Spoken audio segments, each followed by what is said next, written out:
Դուք կներկայանաք։ Այո,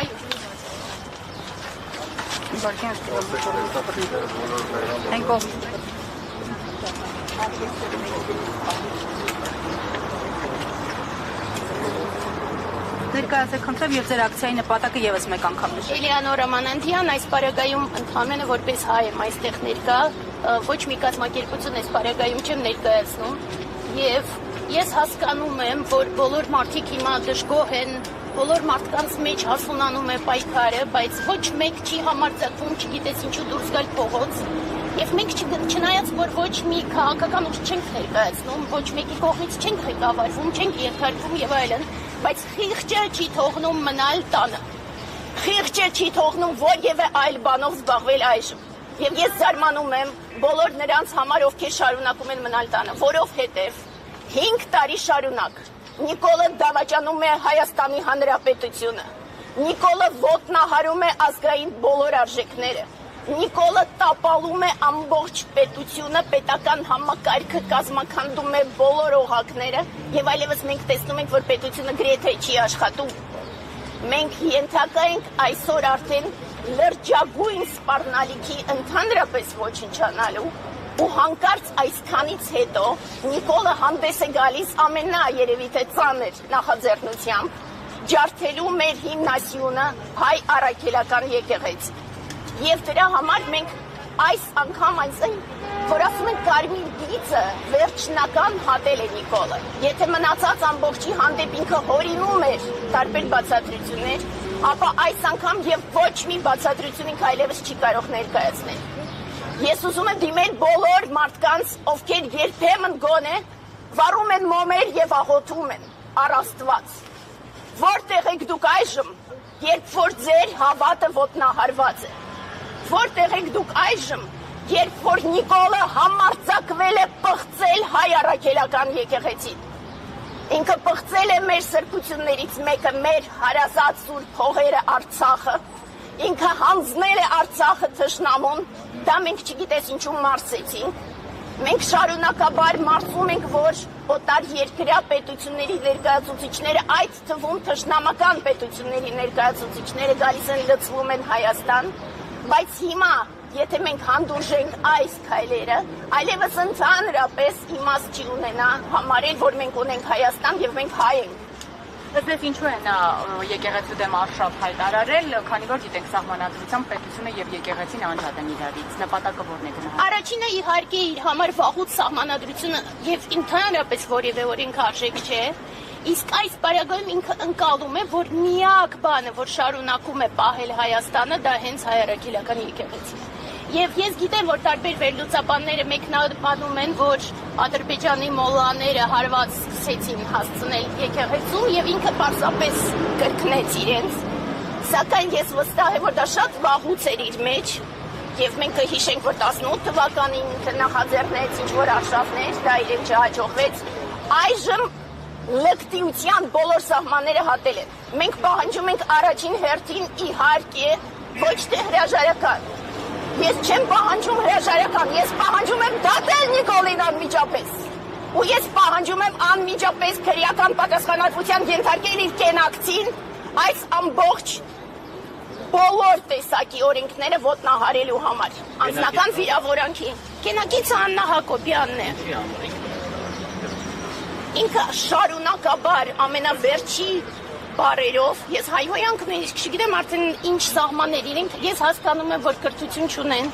ես հասկանում եմ, որ այդ հորդանոցներում իրենք են մեծացել եւ որևէ կրթություն չեն ստացել, դրա համար երբեմն փորձում են ասել, որ կրթությունը նորաձև է, որ իրենց ներշնչեն, որ կրթություն են ուզում ստանալ, այնուամենայնիվ իրենց պետք է դատել, անհապաղ։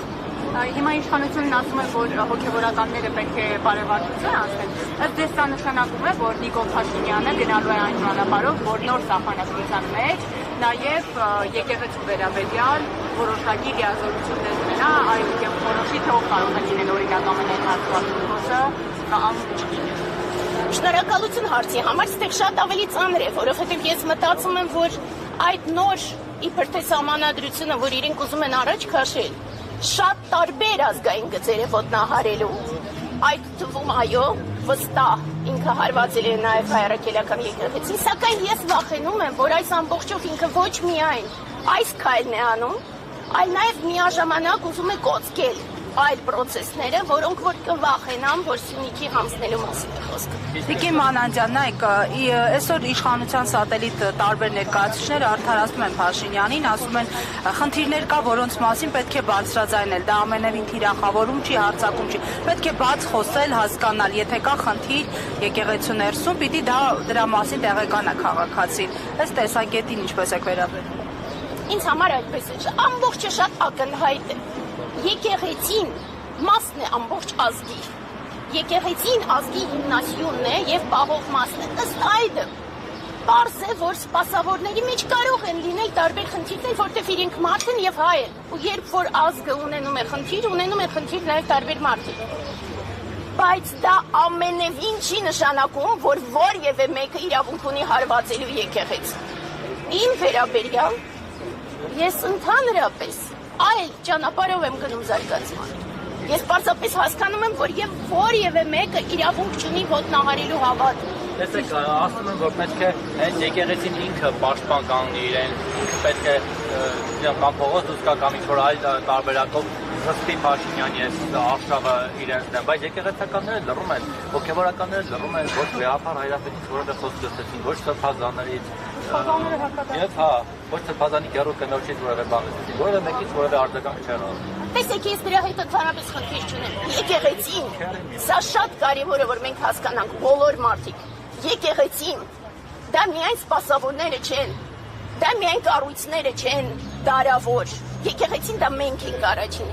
առաջին հերթին մենք ենք։ Երբ որ մենք դուրս ենք գալիս փողոց, մենք պաշտպանում ենք մեր հավատը։ Երբ որ ես դուրս եմ գալիս փողոց, ես պաշտպանում եմ հայ առաքելական եկեղեցին որպես ազգի հիմնասյուն։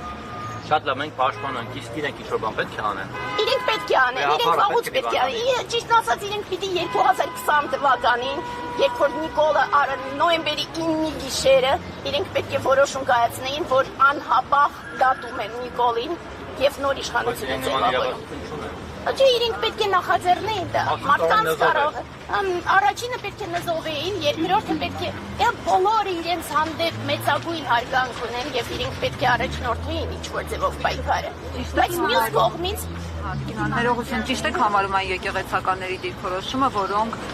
արգելում են այսուհետ եկեղեցիներ մուտքը իրենց խոսքերով նիկոլական գաղափարախոսությունը կրողների, հաշվի առնելով այս հայտարարությունը։ Տեր Փառենն էր օրինակ նման հայտարարություն արել, որը բուռն հակազդեցության առաջացավ իշխանականների կողմից։ Ցավոք սրտի առաջինը շատ դժվար է հասկանալ, թե ովքեր են Նիկոլի հետևորդները եւ գաղափարախոսություն գրողները։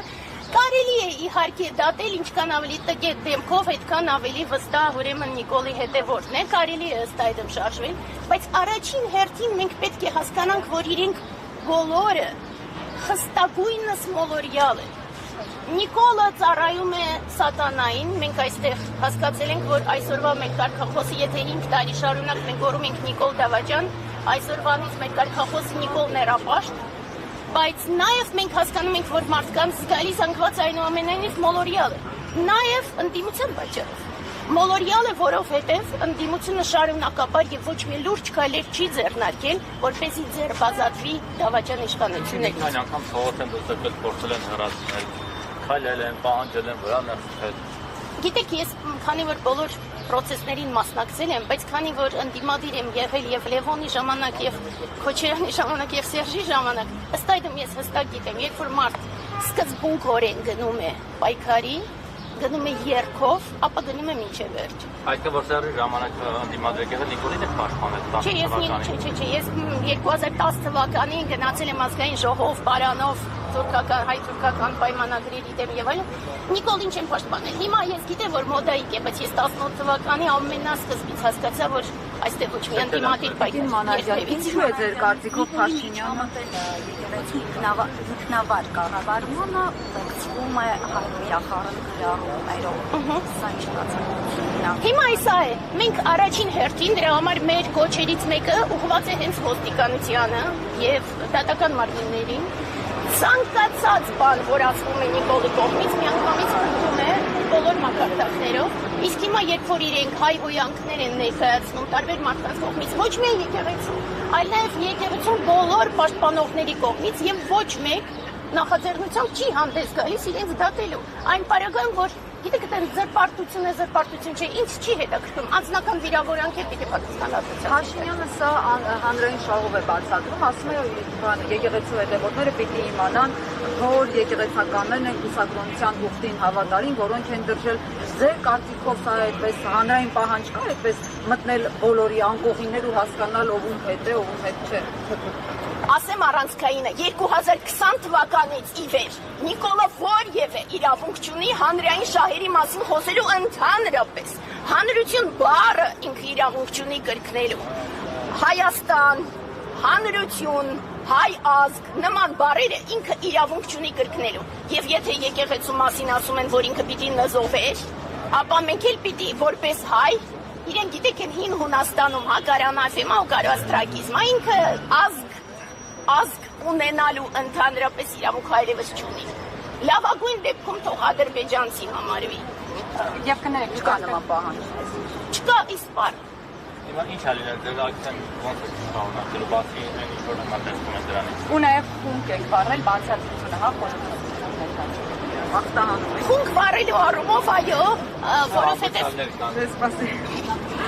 ցավոք սրտի չկան դեռ, բայց կլինեն այս կամ այն ձևով ոչ մեկ չի խուսափի պատժից։ Ես Ալեն Սիմոնյանը կասի եկել է կանգնել է ոնց է մի քիչ ռուսական ակցենտով հանդիսանալիս խոսում էր բազա ցանկանում։ Հետո կդնի Telegram ալիքում։ Թող ռուսական ակցենտի մասին երբ որ խոսում է, երբ որ ճուլան բառն է օգտագործում, այդ ժամանակ նոր թող մտածի, ինքը շատ ռուսամետ է։ Պուտինը ուղարկել է Նիկոլին, որովհետև ճուլան բառից այլ բառ չունի ինքը ռուսերեն։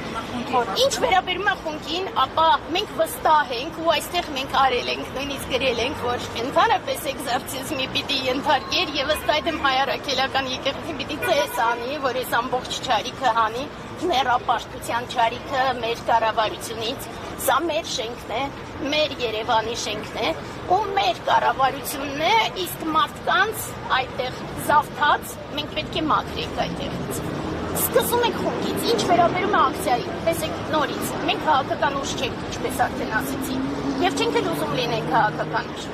Մեր խիղճն է մեզ դրդում ինչ-որ ակցիաներ անել։ Ես հույս ունեմ, որ մարդիկ ոչ թե կմիանան մեր ակցիայի, ես չեմ ասում, ուզում են միանան, ուզում են չմիանան։ Թող իրենք ակցիաներ անեն։ Թող իրենք ամբողջ բողոքի ձայնը բարձրացնեն եւ չհամբերեն, չհանդուրժեն այս ամբողջին ինչ որ կատարվում է։ Նշեցիք, որ ուզում եք որպեսզի քրեական հետազոտությունից սկսվի այդ քրեական պատասխանատվության ընդհանրեն ակտիվի մեջ չեք կարծում, որ եկեղեցու կողմից պետք է պատասխան լինի ոչ միայն բողոքի ակցիայի մասնակիցների կողմից, այլ նաև եկեղեցու կողմից պաշտոնական պետք է պատասխան լինի, որպես համապատասխան գործողություններ ձեռնարկվեն։ Տեսեք, ես հոգևոր զարգացման ճանապարհով գնացող մարդ եմ, հոգևոր կյանքով ապրող մարդ եմ, ըստ այդմ ես ինձ իրավունք չեմ վերապահում երբևիցե քննադատելու եկեղեցուն կամ էլ ասելու, որ եկեղեցի հենց հիմա ինչ որ քայլեր պետք է ձեռնարկի։ Ես հույս ունեմ, որ իրենք կհամադրեն իրենց ամբողջ ուժերը, կոչ կանեն համայն ժողովրդին եւ դուրս կգան պայքարի, բայց դա միայն հույս է։ Իսկ իմ պարտքն է այժմ այնուամենայնիվ պայքարը տանել։ Դուք կարծեմ ինչ-որ